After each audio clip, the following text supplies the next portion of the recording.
Good afternoon. This is Jean Lithgow, Rockford Public Library, and this is our virtual lunch and learn program for today. I just want to let you know this will be recorded. So if you don't want to speak your questions in at the end, you can just type them in or something like that, or get a hold of me later. This is Dig Deeper, searching for and finding genealogical clues in unexpected places. Okay, I know we've all looked at the census records, but there are some clues there that we may have overlooked because we're so excited. We're saying, oh, look, here they are in the 1940 census. Here they are in 1930 and back as far as we can go, that we may not have paid attention to some of the other columns. Okay, each census asked for different information.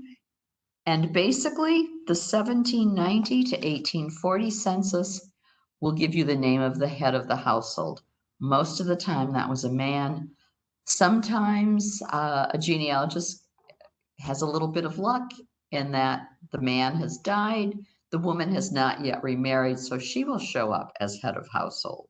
And you already knew that about her, so you're going to hear this is additional confirmation. They tended to count people by male and female and within age groups. And some of the early censuses would just say white males 16 and under, white males over 16, and the same for the women. And then they would count other who might. Okay, there's also the slave column because you had to count the slaves as well because of the 2/3 proportion. And then this is done to know the population for congressional representation. The age groups are useful for knowing the number of men of fighting age that were available. Okay, the 1850 census is the first census to list the names of all the members of the household. This is known as Schedule 1. They did not yet show the relationships. Those will show up in later censuses, and then you can compare that with the 1850 census. There was also Schedule 2, which is where they listed slaves by number under the name of the owner, and the only information given is the sex, the age, and whether the slave was black or mulatto. The 1860 census had more information in it. It wanted to know where people had been born, and they asked if the person could not read or write. And the slave schedule, Schedule 2 for 1860, had the same information as 1850. Those are the only 2 years that cover the slave schedule. The 1870 census is nice because it's the first census to list the former slaves under their first and last names. The color column was expanded to include C for all East Asians and I for Indians. Another thing in the 1870 census, we have West Virginia for the first time because, of course, from 1790 through 1860, West Virginia is part of Virginia. So you have that breakdown as well. The 1870 census also asked where your parents were born. And there were separate columns, could you read or could you write? And they also asked if a person was male, was he a citizen of the United States? Question 20 is sort of interesting. Is the person a male citizen of the United States of 21 years or upward whose right to vote is denied or abridged on grounds other than rebellion or other crime? So it sounds as though they are aware of the fact that in some states there may have been some voting restrictions that were based against Blacks, and they're trying to address that question in this census. 1880 is the first census to list the relationship to the head of the household by the other members. It also asked for the profession or trade. And here's something that I've observed that I find very interesting. In the 1870 census, a majority of the former slaves could not yet read or write. One, it had been illegal to teach them, and two, they hadn't had much time to learn after slavery ended. But between 1870 and 1880, if you compare people, There's a lot of people that have learned to read and write between those two censuses because the former slaves knew the importance of being able to read and to write as well, if only to sign your name. But you needed to read because you were going to be involved in a lot more contracts than you would have been in earlier days.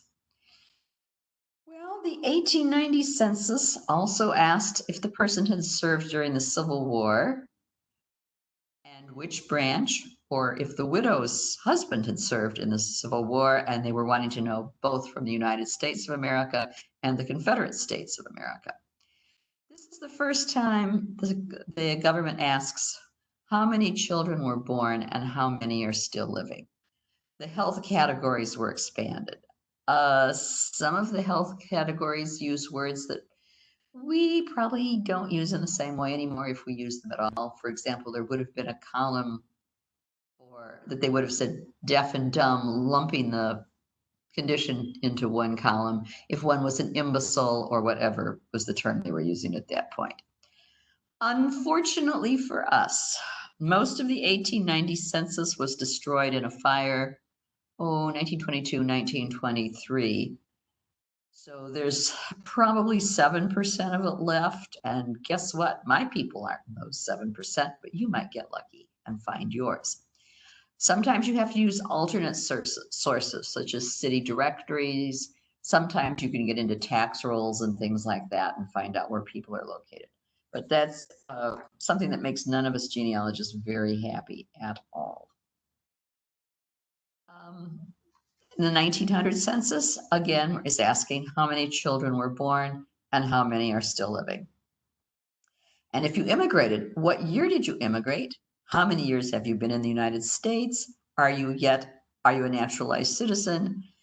There was also a separate Indian population census. So if you've been told that you have Native Americans in your background, it would be worth looking at the Indian census to see if you can find it.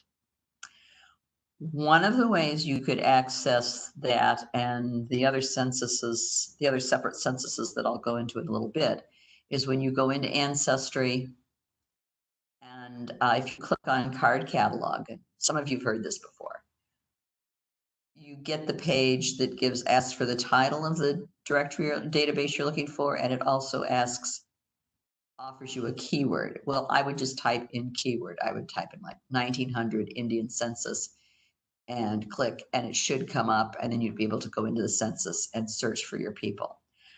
What makes that challenging is some of the times they're listed under their Indian names. Sometimes people are listed under the Anglo-Saxon names that have been assigned to them. Okay. The 1910 census, again, is asking how many children were born, how many are still living, and again, the immigration and naturalization questions. They're trying to get a feel for how many people are in the country, what is the general age of the women who are giving birth, how many, because this could influence your growth. You know, the people are getting healthier and the children are going to live longer. And so that gives you a hint, as well as the people coming in, which is also increasing the US population. The 1920 census added the street and house numbers. And if you're on a farm, that might be included as well. 1930 census has one of my favorite questions. Do you own a radio set? This is kind of interesting. And if you look at the census records, it appears that it's the people out in the farm, in the rural areas, that are having the radios, because the people in town are either buying the daily newspaper or they're reading their neighbor's copy of the daily newspaper. So they're getting their news that way.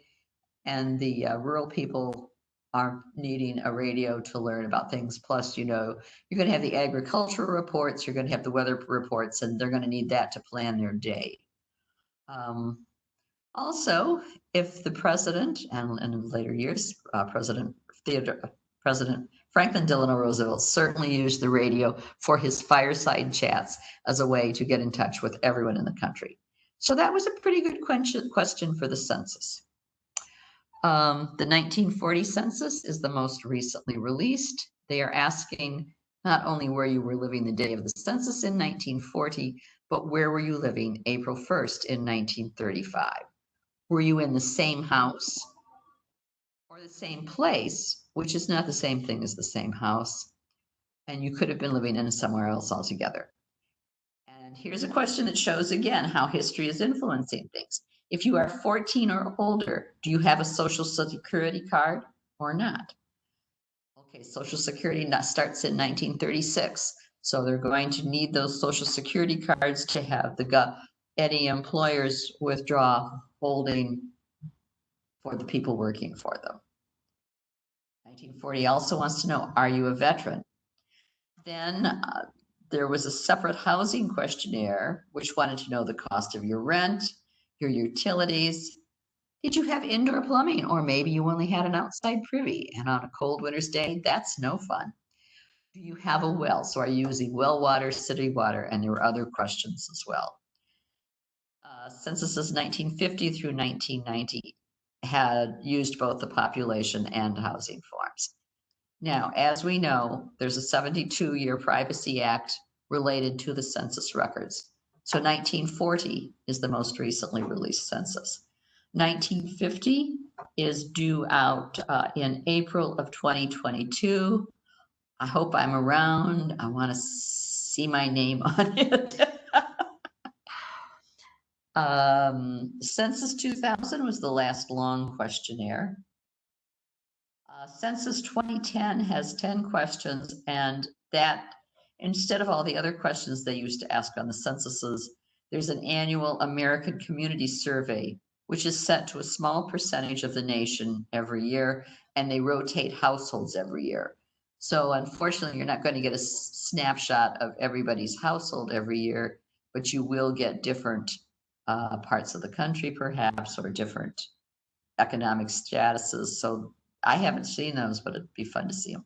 And this year, I hope we've all already filled out our census for 2020. It only had 12 questions, and they were pretty easy. Okay.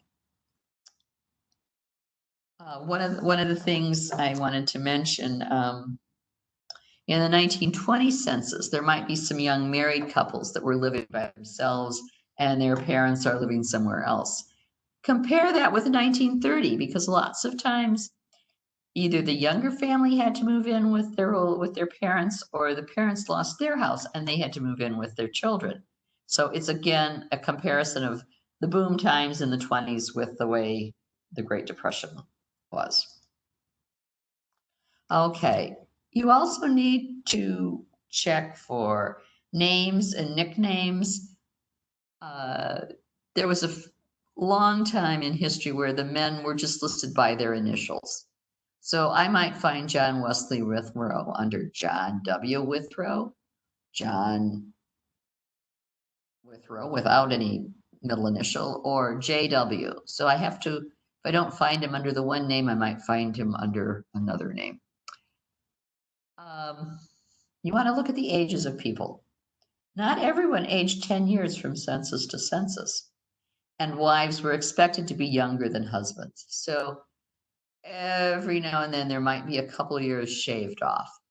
If it's only 1 year, I would check to see when their birthday was, because they took the census in usually the first half of the year. And if their birthday was in the fall, you could have a 1 year discrepancy. But 2 or 3 years or 5 years looks like someone's shaving a few years off their age. Check to see if the house or the farm was owned or rented. And you can compare that with a lot of other things. Plat books, tax rolls, newspaper articles that would include buying and selling of property. And again, if you're Indian, if there are rumors of Indian in your ancestry, do try the Indian censuses as well. Compare those immigration dates.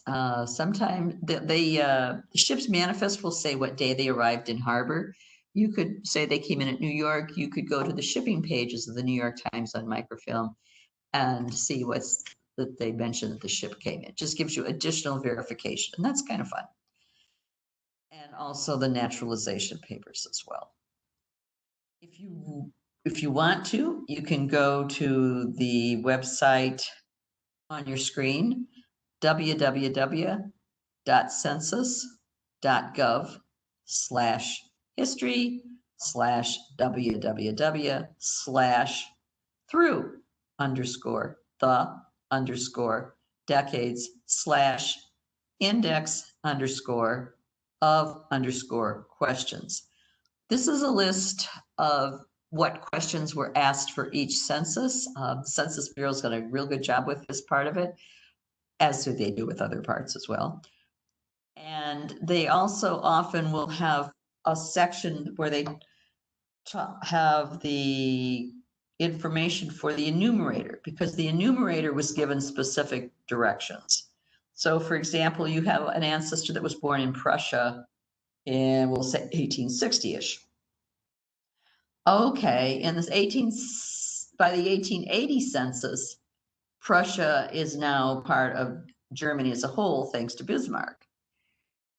So the enumerator might have been asked that year, okay, what is the name of the, okay, you were born in Prussia and the name of that country today is, and they would answer Germany. So the person would write down Germany. And you're going, well, my ancestor said he was in 1860, he said he was born in Prussia, and 1880 says he was born in Germany. What's going on? The enumerator had been given specific directions to ask for it that way. So you have to know the history of the area where they came from as well. And that's a whole nother fun subject. Okay, next. Okay, I want to talk about mortality schedules.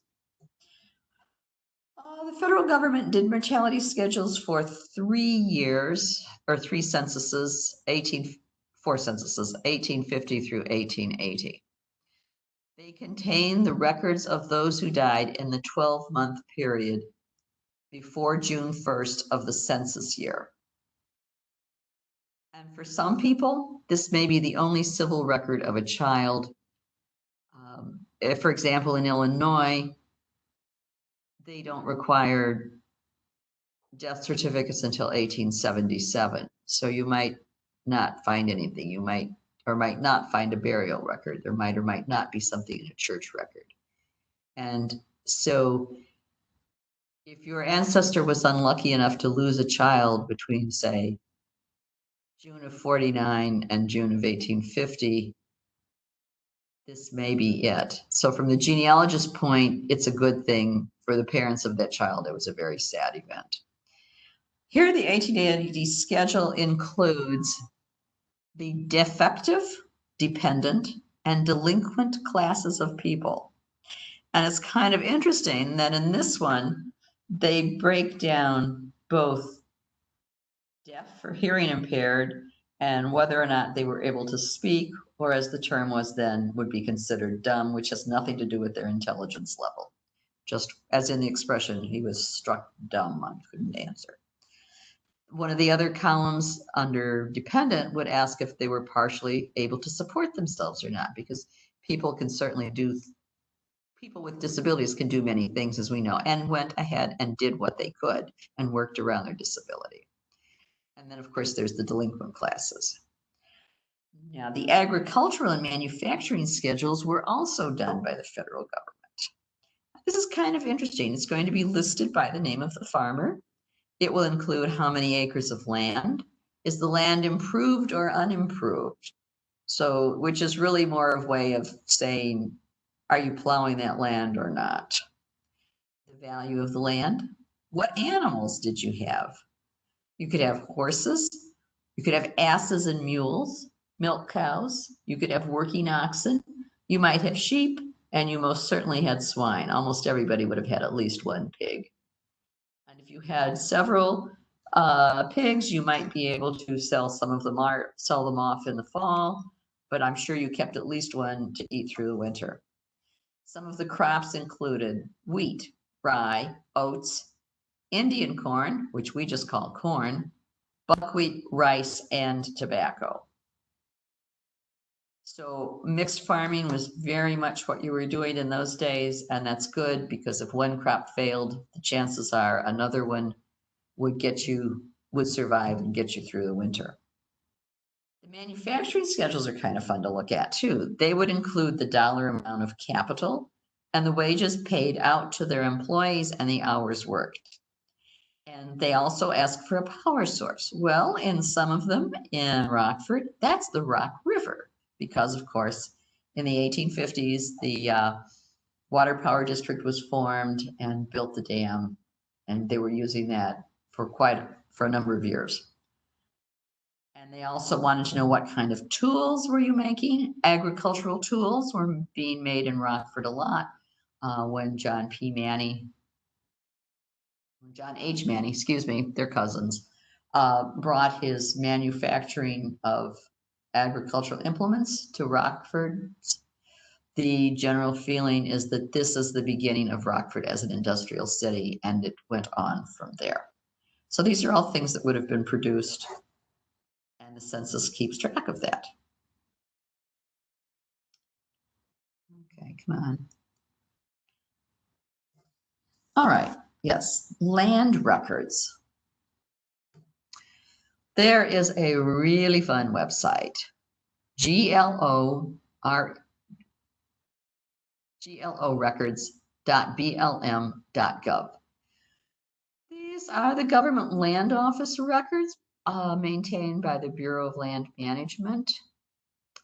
There's also plat books, maps and atlases, county land records, tax bills, and a couple of really fun websites here in Rockford, rockfordtownshipassessor.net and wingis.org. We will start with the land records. Okay, this is a list of sales from the federal government to the first purchasers of that land. The state of Virginia claimed all the land west of the Alleghenies to the Mississippi River. At the end of the Revolutionary War, she gave that land to the federal government, and bless her heart. The federal government, in turn, used this land. Hadn't cost them anything. They would either sell it, general price was $1.25 an acre, or they also gave it to veterans of first the Civil War, first the American Revolution and the War of 1812. And as time went on, there would have been other people who fought in wars that would have benefited by it. They would give this to the veterans in lieu of pension or something like that. They were listed as either warrant lands or bounty records. The other records will show you that they purchased the land instead. In the very beginning, they sold it on credit. That did not last very long. Okay, you're a soldier, and you're going to be paid X amount of land, given X amount of land, depending on your rank and your length of service. So a private might have gotten 40 acres, a lieutenant maybe 100 more. Captains would have received much more. So there are a few cases where it looks like they've gotten a whole section of land at 640 acres. So that would have been definitely an officer, and he probably served the entire war. But these will give you ideas of how to check for things. All right, here's the Bureau of Land Management website, and you can see where it says land patents.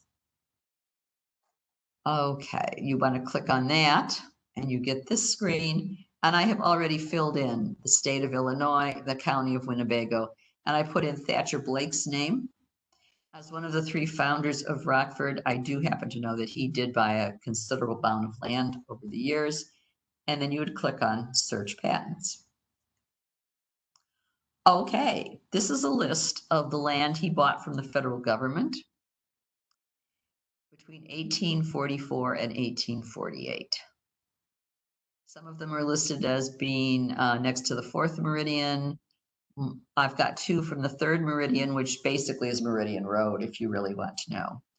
And they are in section 44, which is the original Rockford Township designation, range 1 east. And he has purchased these 2 aliquots, the northwest quarter of section 20 and the southwest quarter of section 20 in Winnebago County. So those will show up as 2 parcels of land, north of the other and the other one below it. Okay, and if you go in, click On the patent details, there's his name again.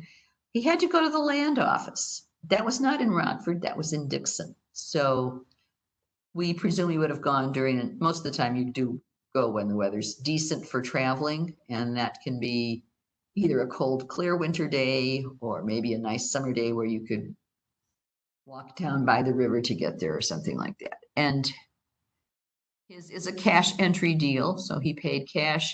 The first one, which is the northwest quarter, he paid $160 for that land, which was a fair amount back then. If you were a farmer with about $600, you were a well-off farmer. Okay, so it takes a while to get that $160. And you can actually go in and click, and they will give you part of a map.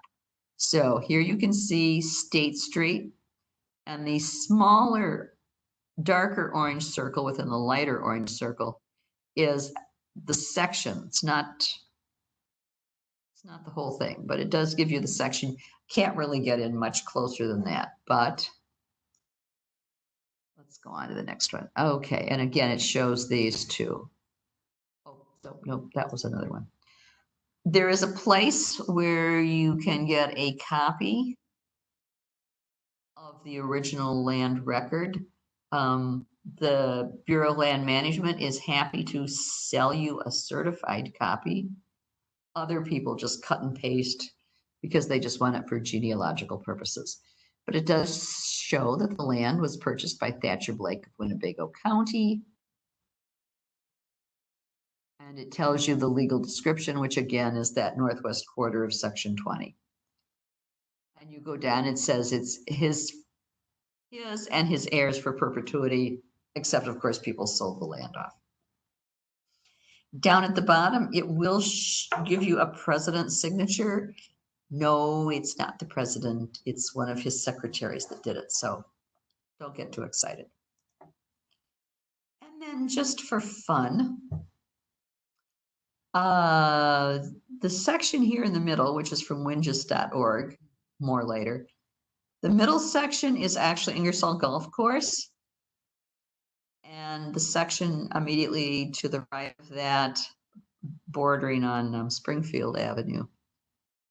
These are the parts, the right-hand section is the part that Thatcher Blake would have bought back in the 1840s. Now, at some point, he apparently also bought the rest of the section because George Gibson has said that basically Ingersoll Golf Course is on what was originally some of Thatcher Blake's land. So that's kind of interesting to compare the two. Excuse me.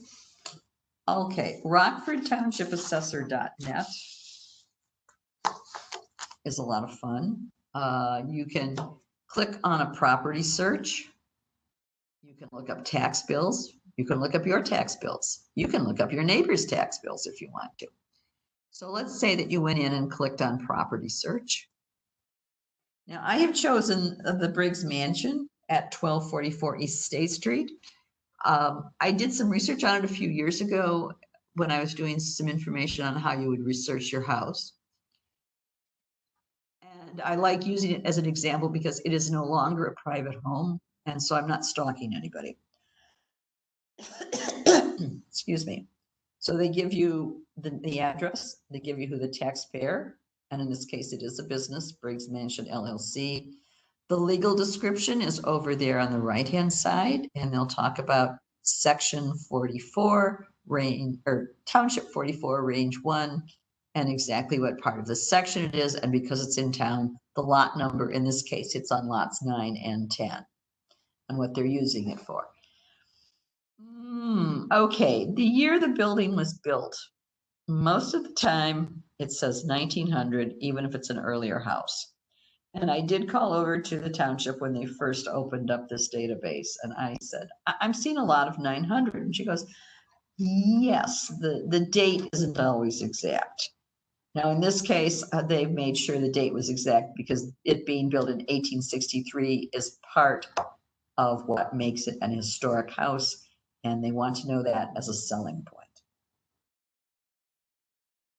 The bottom half of that sheet shows when they requested building permits.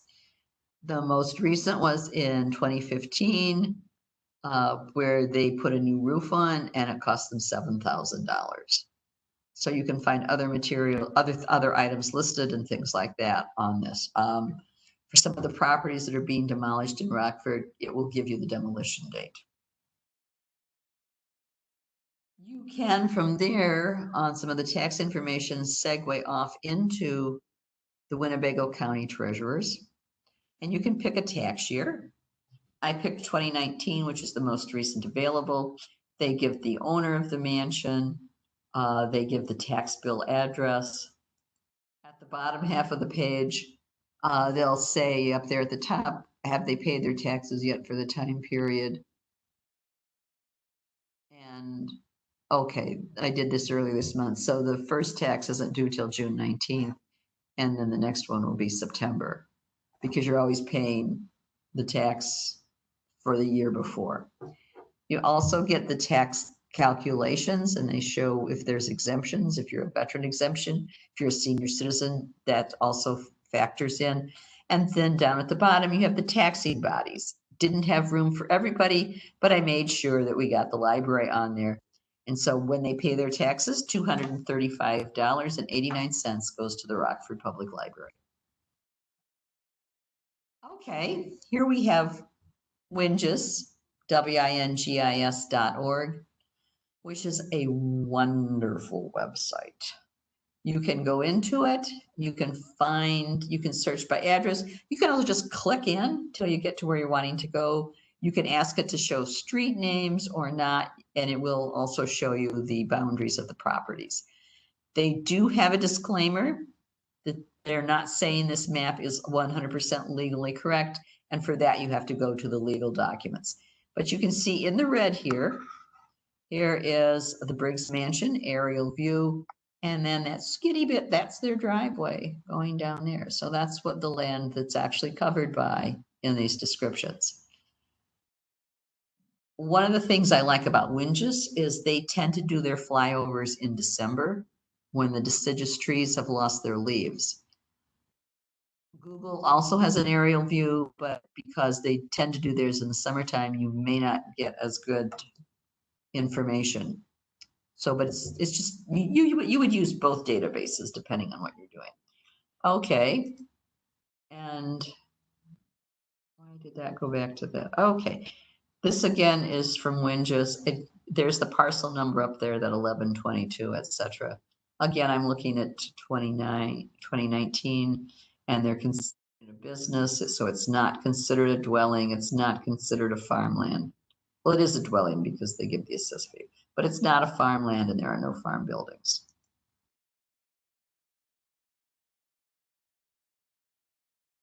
And I just, when I'm searching for it, I just type in wingis.org. And sometime in the last year or two, they've added this AGIS to it. But you can certainly click on it on Winnebago County. They have included Boone and Stevenson counties if you're looking for material there as well. Okay, and then here again, this is from Wingis, so the lines are in blue. They're giving you your parcel number, and again, your legal description, Township 44, Range 1, East, and the footage and everything. They also have an historic photograph section. This was done by the Illinois State Geological Survey in 1939. And you can go to this part of the website and read the full description.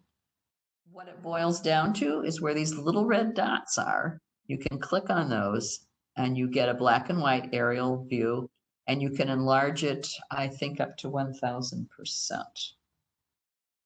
Yes, all the way up to 1,000%. So what I did, just for fun, I found the right photograph. You can see on the left, we have the Rock River with the Jefferson Street Bridge at the top, the State Street Bridge in the middle, and the Chestnut Street Bridge down at the bottom. And you can take the State Street Bridge where it connects first with Kishwaukee, and then later with 7th Street. And Charles Street goes heading off in the south end. But if you go over to the right, all the way up in the middle right-hand corner where I've circled it, that would be Jackson School. Down below the bottom one that kind of looks like an H with an extension, that's actually the old St. Anthony's Hospital. And then the circle closer to the middle is an approximation of where the Brigs Mansion would have been. And then the next picture, I went to 1,000%. And you can still see St. Anthony's. And again, somewhere in here is the Brigs Mansion. This was certainly done in the summertime, so I can't pin it down for sure, but it's fun to compare. And you can, and if you've done any of this, you will notice that some of the roads have changed in Rockford. The Library of Congress has a delightful selection of maps. And you go to www.loc.government/maps. Now, a lot of us have used the 1913 through September 1928 Sanborn map. And after I clicked in Rockford, Illinois, on this, there are 16 sets of maps to look at. But I thought it would be fun to see the 1887 map, which is listed as the third one. So here is the basic page that shows everything. Okay, this is in the 1800s. So we have right here, we have the State Street Bridge. We have 2 railroad bridges and the curved dam. And that's all we had at that time period. So I thought I would enlarge it. And you can see where the State Street Bridge is, it says Iron Bridge. That was a girder bridge. And in the 1890s, when they replaced a lot of bridges after the flood, the Iron Bridge, which had survived, thank you very much, when it was replaced by a newer bridge, they just floated that Iron Bridge down to Chestnut Street, and that was the first Chestnut Street Bridge. So that's what happened to the Iron Girder Bridge that started out as the State Street Bridge, and what a marvelous example of recycling. You can see where the Opera House was on North Main and Wyman. Excuse me, North Wyman and State Street.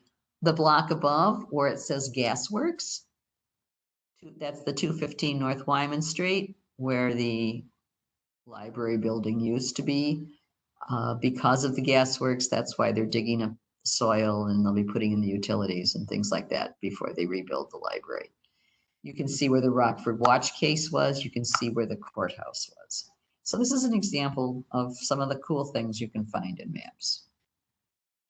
David Rumsey is an individual who has a fantastic collection of maps. www.davidrumsey.com. And what I did there, that's just the cover page, and I'm sure that's one that he changes on a regular basis. But I went in and typed in Winnebago County, Illinois. And you can see several different maps across the top. I chose the middle one, and then I enlarged it, and then I just did a section of it for this picture. So you do see Winnebago County, and you can see the names of the different townships. Roscoe, Rockton, Sherland, that would be Harrison there, and Burritt there, Owen, Harlem. And here down you have in the pink the original Rockford Township, that Township 44.1. Now here's what happens. Just below that in the green section, and the rest of it's cut off, that was New Milford Township. In 1919, they became part of Rockford Township. To the right is Guilford Township. And you can't see that there. Okay. In 1929, the people in Guilford Township voted to become part of Rockford Township because they did not have enough money in their township when they had people that needed township help. They couldn't help them, so they chose to become part of it. So depending on where you live in East Rockford, you might be in what was originally Gifford Township.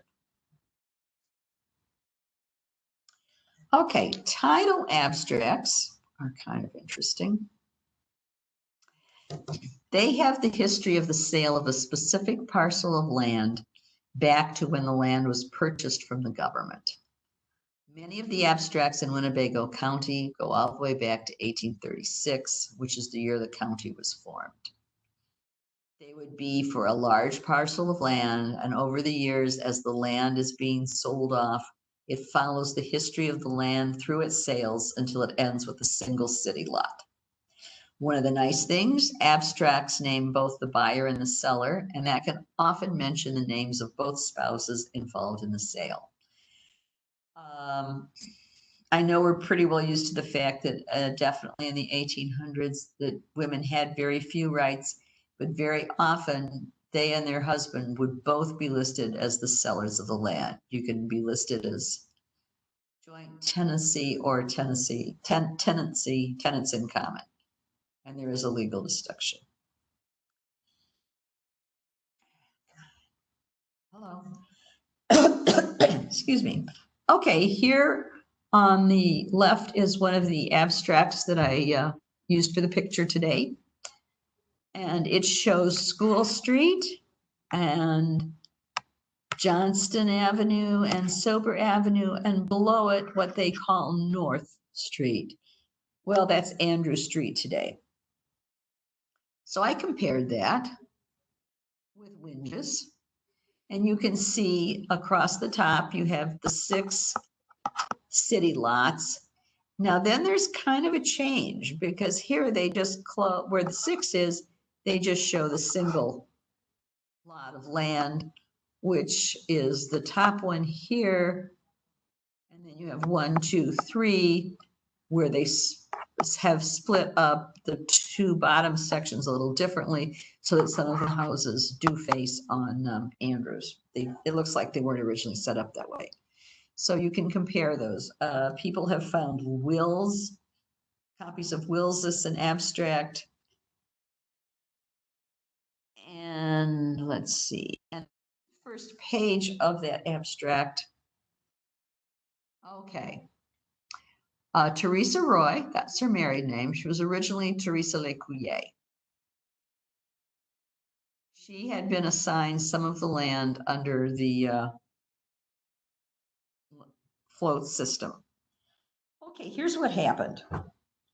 After the Black Hawk War in 1832, most of the members of the Sauk and Fox tribe members were moved to Iowa. Some of them, like Teresa's mother, had married, in this case, she'd married a Frenchman, and she wanted to stay here with her family. So there's, I think that was Montecisi, and there's also Catherine Myatt, and there were a few other people. So as Blackhawk says in his autobiography, he says, well, I told the federal government that people that wanted to stay here need to be recompensed for that too, just as we're getting our land in Iowa. So they were assigned what were called float lands, which was part of the sections of land in Winnebago County. We have an interesting book in local history, Neither White Men Nor Indian, and the people who were entitled to these properties had to go up to the federal court in Prairie du Chien, Wisconsin, and have a white Anglo-Saxon male swear that these were good Indians that were entitled to have this land. So Teresa Lecuyer, Roy, had this land, and then she sells it to someone else, and the sales go on through that. So you've got all this information right there, where they talk about the land records, and then it continues down. These documents are typically 50 pages long, so I just gave you page 1.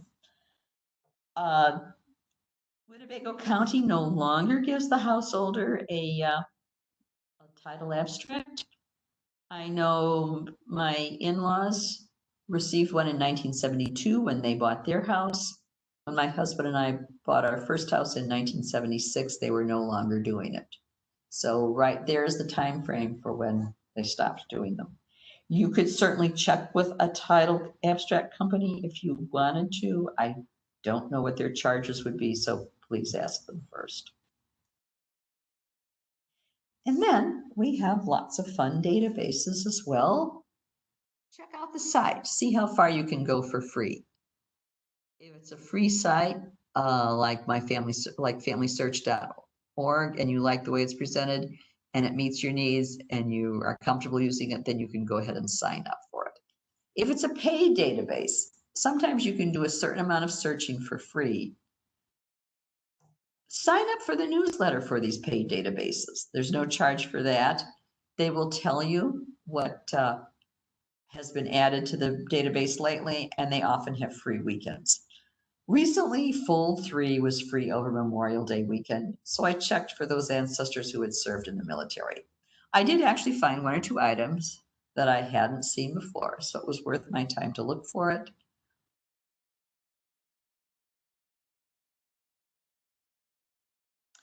Okay, this is kind of fun. Finding the maiden name of your ancestress. Women tend to lose their maiden names a lot. This is just the way we are. There, just this May 20th, Ryan Shear presented 89 places for finding a woman's maiden name, a checklist of sources.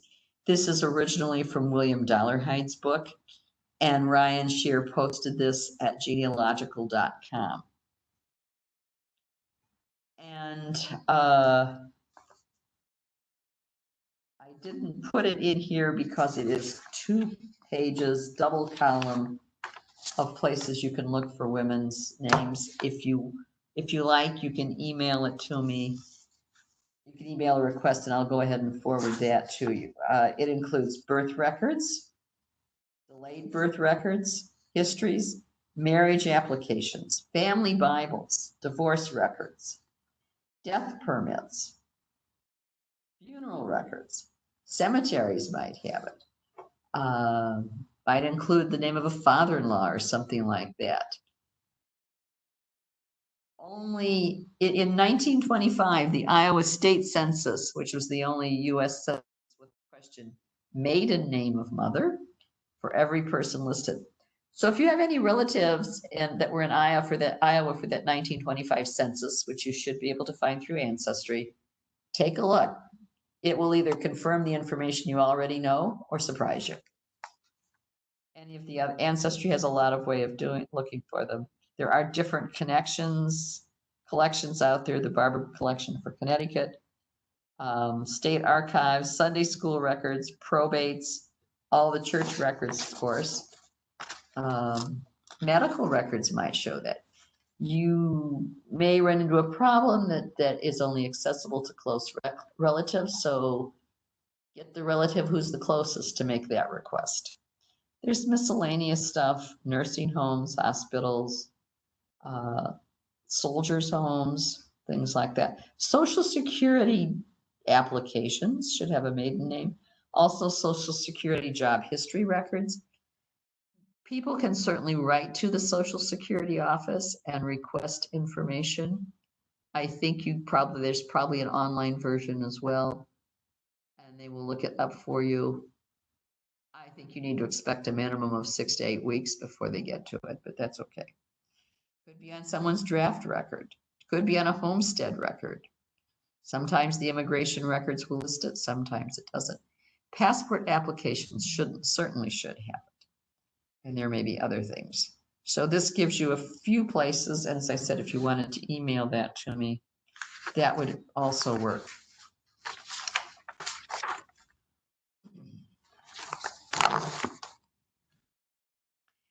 And I'd like to thank you for joining us, and as we were digging deeper into genealogical sources. I could spend the next 10 or 20 minutes taking your questions and answering what I can. And before I forget, I want to mention that next week, Thursday, June 18th from 12:30 to 1:45, next week's virtual lunch and learn will be Rockford, Votes for Women and Her Suffragists, a brief history of women's right to vote in Rockford and some of the women who campaigned for that right. So I think that pretty well covers what I have for today. If you want to send me an email, it's jlythoe@rockfordpubliclibrary.org. And I will see if I can find that on another screen because I omitted putting this on this one. I apologize. Let's end show. Where's that other one? Down. Files.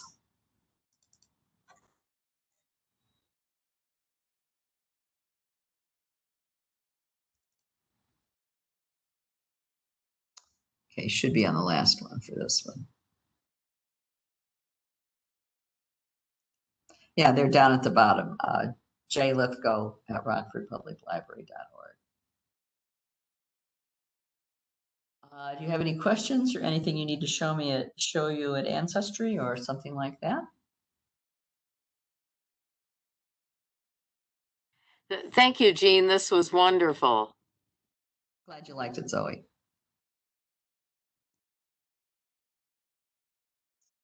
I'll pipe in and ask a question here.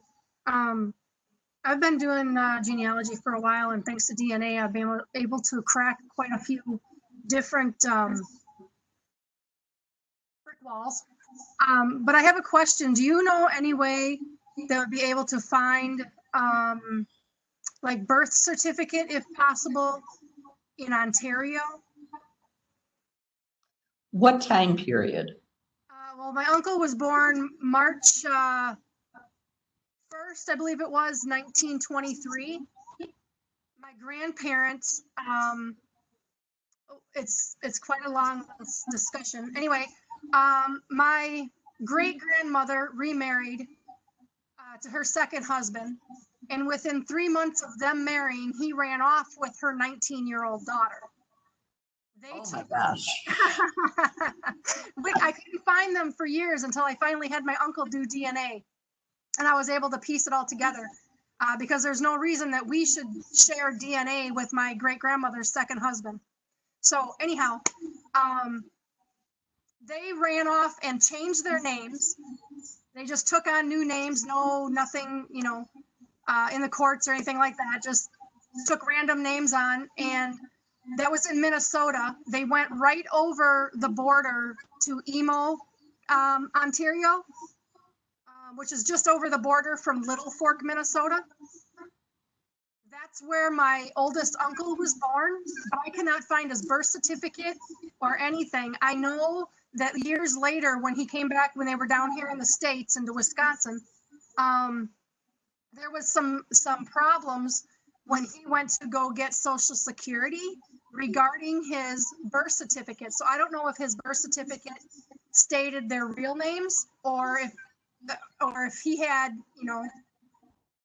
so that he would have their original last name or what the problem is. But I'm just trying to locate that, and I kind of ran out of options. He has been gone. Well, he was born in 23, so I think in order to get the information for Social Security, don't you have to wait 100 years? I don't know. Are you considered his closest living relative? Well, he still has a brother and a sister living. Okay. No children. Okay. I don't know that it's 100 years for Social Security because it shouldn't have been, because they only started in 1936. They haven't even been around 100 years, and people have been getting information from them. Now, you said he was born in Emo? Yep, Emo. Okay. When you've tried to get a birth certificate from them, is there any way you could call or write them a letter and ask them if they can search by date of birth rather than by surname? I have not tried that. I've only been searching with Ancestry and other things. So maybe that would be my best bet, is just to do the old-fashioned letter. Well, see what the county website says, because sometimes you can do it online. Do you have both the original names and the other names that they took? Yes. Okay, then that would be worth saying. I don't know which name they used for his birth certificate, but here's when he was born. It could be under each one. They'll tell you what their fee is. Most of them are going to run $15, $20, and that's for a genealogy. Emo was in Canada, so do you know? Well, then try their city. Is there a city hall in Emo, or is it? I'll research big? it. That's a good idea. You I know, don't and think if it's that that, big. yeah, if it doesn't have somewhere, they're going to have birth records in Emo. Okay. Find out where they find out if they're at City Hall or if it's at some other thing, and what their rules are in letting people use it. If they say it has to be next of kin, you're going to have to ask that brother or sister to request it. Okay, will do. Okay. Thank you. Good luck. Mhm. Oh, and before I forget, do try a letter to Social Security as well and see if you can get anything that way. Okay, we'll do that too. Okay.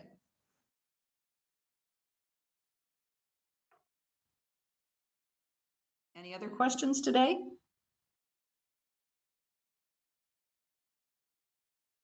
I have a question. I wondered what the years of the agriculture and manufacturing schedules were. Did they go on for a long period of time? They're still doing them. Oh, they are. Okay. They're just some of the federal government is also doing some of the schedules on what I call the fives. So like in 2005, 2015, that sort of thing. I know for sure they do the retail schedules at that point because my husband has a small retail store and he gets to fill them out on those years. So you can go look at the census website, census.gov, and see how accessible they are. I'm not real sure, and they may only give you generalized figures, but the agricultural censuses and the manufacturing ones, you can definitely find some of those years at Ancestry also. Okay. Thank you. Mhm.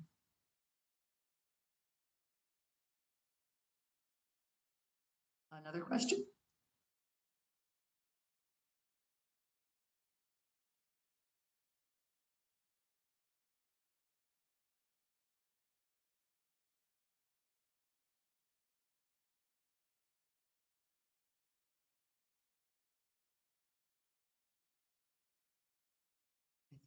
I think I can take this one back down again.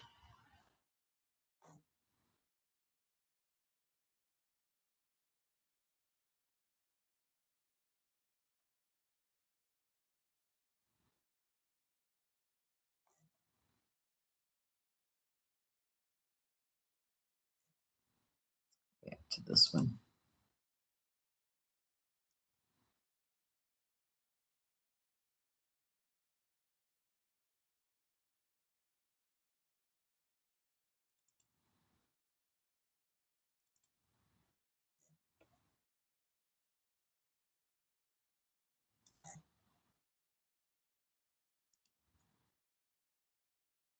Okay, if there are no other questions, I will just remind you if anyone is interested.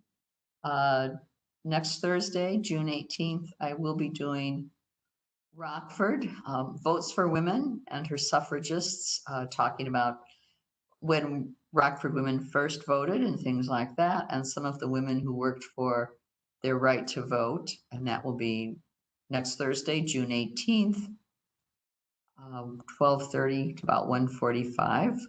And if you're interested, please join us. Tell your friends and have them join too. And you know how to join up. And we usually send out the notice for the link between 11 and 11:30 Thursday morning. And then you can just join 10 or 15 minutes before